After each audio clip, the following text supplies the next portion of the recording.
My hair ties have been disappearing ever since I started dating my boyfriend, and now my friends think he's either building a secret shrine of me or stealing small things as a prelude to stealing bigger ones later. Posted by you/handsome girly. About a month ago, I became official with a guy named Tim. Tim is great, really responsible, honest, has a good career, etc. So far, our relationship has been great, aside from the fact that since I met him, my scrunchies have started going missing.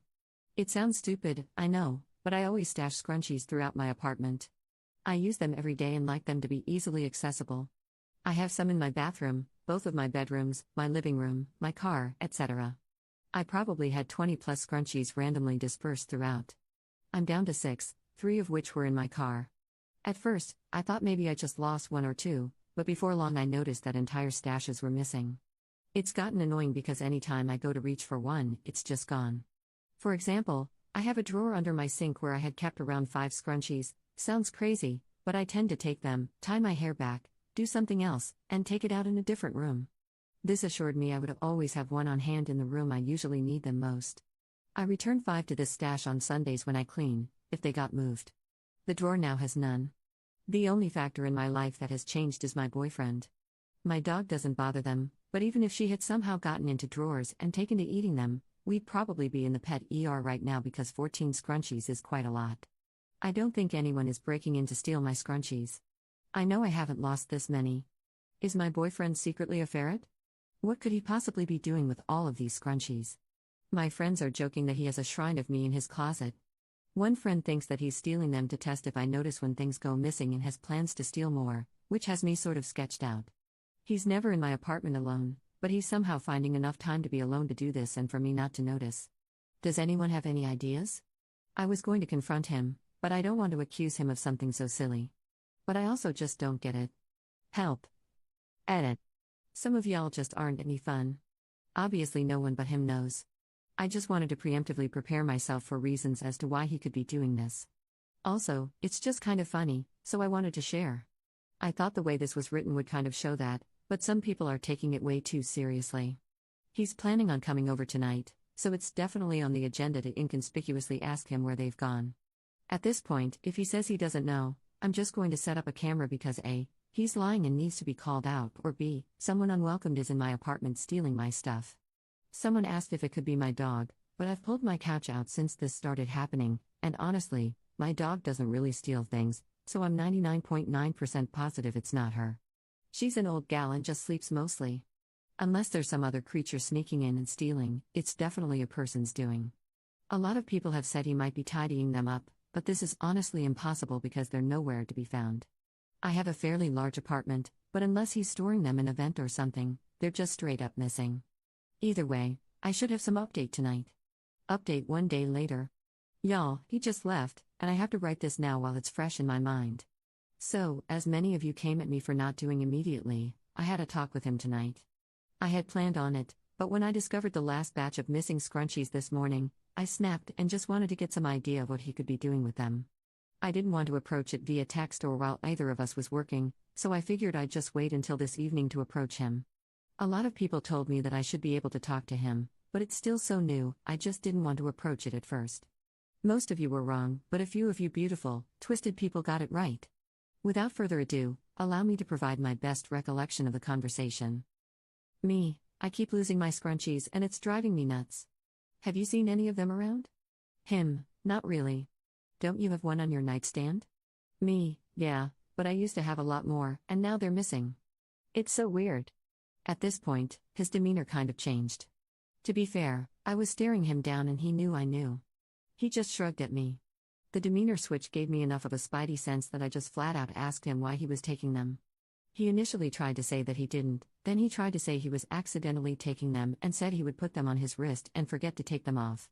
I pressed him, saying I never saw them on his wrist and I always kiss him goodbye so I would notice. He looked like he was about to start crying and kept saying he didn't know, which didn't make sense because he clearly did. I got frustrated and raised my voice and demanded to know, at which point he admitted he was masturbating with them. I just kinda stared at him, and for a second I was glad that I made the post because the initial shock wasn't as bad since it was brought to my attention that this is common. I had him explain, and he said that one night early on he was at my place and we had made out, but I told him I didn't want to have sex. He shimmied away to the bathroom and had looked around for something to use as lube. I only had scented lotions around, and he was worried I'd noticed that he smelled like them, so he chose the next best thing, which I guess was my ultra plush towel scrunchie. After he defiled my poor scrunchie, he apparently panicked and rinsed it out and put it in his pocket. I guess this experience ignited something within him, because he started taking them to relieve himself with. When I asked why he didn't just keep up with the same one and wash it or buy his own pack, he said that it felt better because it was mine. Cute, I guess? He told me he would never take another one and apologized profusely for being weird. He even offered to buy me new ones. While he wasn't as manipulative or scary as some people thought, I still don't love that trust has been broken so early on and that he stole from me, regardless of the reason. I asked for space, and he left. So yeah, I don't really know what I plan to do from here, but now we all know.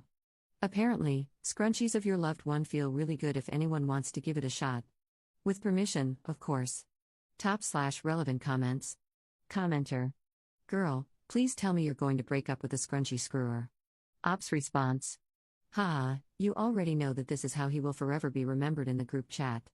Unfortunately, men always do crazy things to me, and I'm known as the girl who dates the crazy men. We now have bodies in the river guy, laxatives in your pasta guy, squirrel guy, and our newest addition, the scrunchy screwer. Next guy has big shoes to fill. Commenter 2. Wait, what? We need all the tea on the others with these nicknames. Ops response. Okay, here's the rundown. Bodies in the river. My first boyfriend broke up with me when I was 18. The guy was really weird and gave off serial killer vibes, but never towards me, so I was naive and let it go. Right before we broke up, he talked about killing his dad and coworkers. He said he was a sociopath and never even loved me, was just used to me. I gingerly ended things and called the police. He also hit me around this time, which was a no-go for me. One specific thing that happened was us going to walk around a river in our city, and he said something to the effect of, "I wonder how many bodies are in there." Bet a lot of people went missing, ended up in there, and were never found. Laxatives in your pasta guy. I dated this guy a year later. It started off weird because he pressured me into dating him by walking girls around my work. I worked at a coffee shop, and telling me how in demand he was and how valuable his time was. I again was naive and dated him. He started cooking for me a few months in, which I thought was cute, but I was constantly sick and he would gaslight me and tell me I wasn't actually sick, just being dramatic. I ended up going to a doctor who evaluated me for an eating disorder and accused me of taking laxatives all the time based on the symptoms I had shown. I told him I never did that, and he started evaluating me for domestic abuse. Turns out the guy was putting laxatives in my food to make me sick. Don't know why, but I recently met his other ex-girlfriends who had the same symptoms, so he's still going strong. He also bought me a vape and encouraged me to start vaping, telling me it was zero nicotine juice. I found the bottle and it was actually salt nicotine and was super high. I can't remember the dosage, but definitely not zero. He just liked getting people to ingest things, I guess?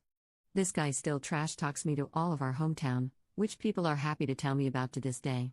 Squirrel guy. I have a deeper recount of this on my page since it was sort of recent. This is also the left me behind in a mass shooting guy.